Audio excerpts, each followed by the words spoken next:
नमस्कार शेतकरी बांधवांनो, किसान मराठी न्यूज या यूट्यूब चॅनलवरती स्वागत आहे. अतिशय मोठी आणि आनंदाची बातमी अखेर शेतकऱ्यांसाठी आलेली आहे.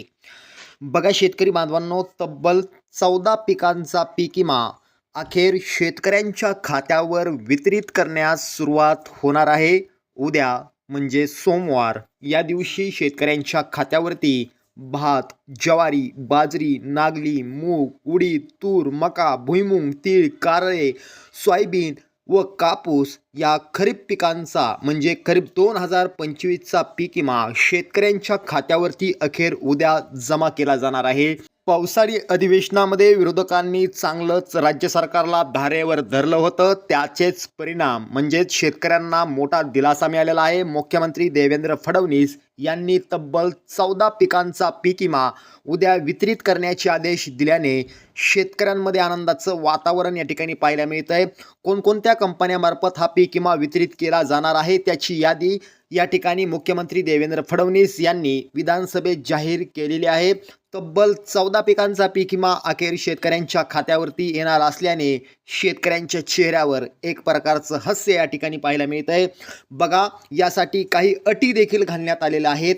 ज्या शेतकऱ्यांकडे फार्मर ID आहे अशाच शेतकऱ्यांना पीक विमा दिला जाणार आहे. त्यानंतर जमिनीची कागदपत्रे, पीक लागवड घोषणापत्र, आधार क्रमांक, आधार संलग्न पेमेंटसाठी आधार क्रमांक बँक खात्यास जोडलेला असावा असं देखील या ठिकाणी स्पष्ट म्हटलेलं आहे.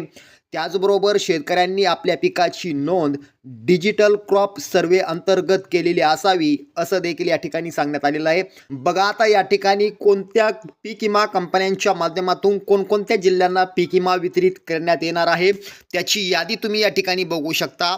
बघा, या ठिकाणी जिल्हा अहिल्यानगर, नाशिक आणि चंद्रपूर या जिल्ह्यासाठी एपिको टोकियो जनरल इन्शुरन्स कंपनीमार्फत पीक विमा वितरित केला जाणार आहे. त्यानंतर नांदेड, ठाणे, रत्नागिरी आणि सिंधुदुर्ग या जिल्ह्यांसाठी इपिको टोकियो जनरल इन्शुरन्स कंपनीतर्फे पीक विमा वितरित केला जाणार आहे. त्यानंतर छत्रपती संभाजीनगर, भंडारा, पालघर आणि रायगड या जिल्ह्यांसाठी इपिको टोकियो जनरल इन्शुरन्स कंपनीतर्फे पीक विमा वाटप केला जाणार आहे. त्यानंतर जर पाहिलं यवतमाळ, अमरावती आणि गडचिरोली या जिल्ह्यांसाठी इपिको टोकियो जनरल इन्शुरन्स कंपनीतर्फे पीक विमा वितरित केला जाणार आहे. त्यानंतर सोलापूर, जळगाव व सातारा या जिल्ह्यांसाठी HDFC इर्गो जनरल इन्शुरन्स कंपनीतर्फे पीक विमा वितरित केला जाणार आहे.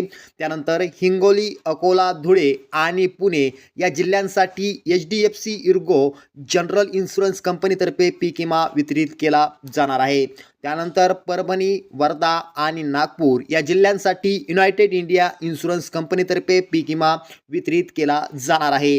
त्यानंतर जालना, गोंदिया आणि कोल्हापूर या जिल्ह्यांसाठी युनायटेड इंडिया इन्शुरन्स कंपनीतर्फे पीक विमा वितरित केला जाणार आहे. त्यानंतर वाशिम, बुलढाणा, सांगली आणि नंदुरबार या जिल्ह्यांसाठी बजाज जनरल इन्शुरन्स कंपनीतर्फे पीक विमा वितरित केला जाणार आहे. त्यानंतर धाराशिव जिल्ह्यासाठी भारतीय कृषी विमा कंपनी या कंपनीच्या मार्फत पीक विमा वितरित केला जाणार आहे. तर लातूर जिल्ह्यासाठी SBI जनरल इन्शुरन्स कंपनीतर्फे पीक विमा वितरित केला जाणार आहे. त्यानंतर बीड जिल्ह्यासाठी SBI जनरल इन्शुरन्स कंपनी या पीक विमा कंपनीच्या माध्यमातून पीक विमा वितरित केला जाणार आहे. बघा, हा पीक विमा उद्या शेतकऱ्यांच्या खात्यावरती येणार आहे. तब्बल 14 पिकांचा पीक विमा शेतकऱ्यांच्या खात्यावरती येणार आहे. या संदर्भात काही अडचण आल्यास संबंधित विमा कंपनी, तालुका कृषी अधिकारी कार्यालय, नजीकच्या बँक किंवा 1447 या टोल फ्री क्रमांकावर फोन करून शेतकरी माहिती देऊ शकतात. जर तुम्हाला काही अडचण आली असेल तर शेतकऱ्यांसाठी ही होती मोठी बातमी. शेतकरी बांधवांनो, असेच व्हिडिओ पाहण्यासाठी आपल्या लाडक्या किसान मराठी न्यूजला सबस्क्राईब करा. पुन्हा भेटूया. जय हिंद, जय महाराष्ट्र.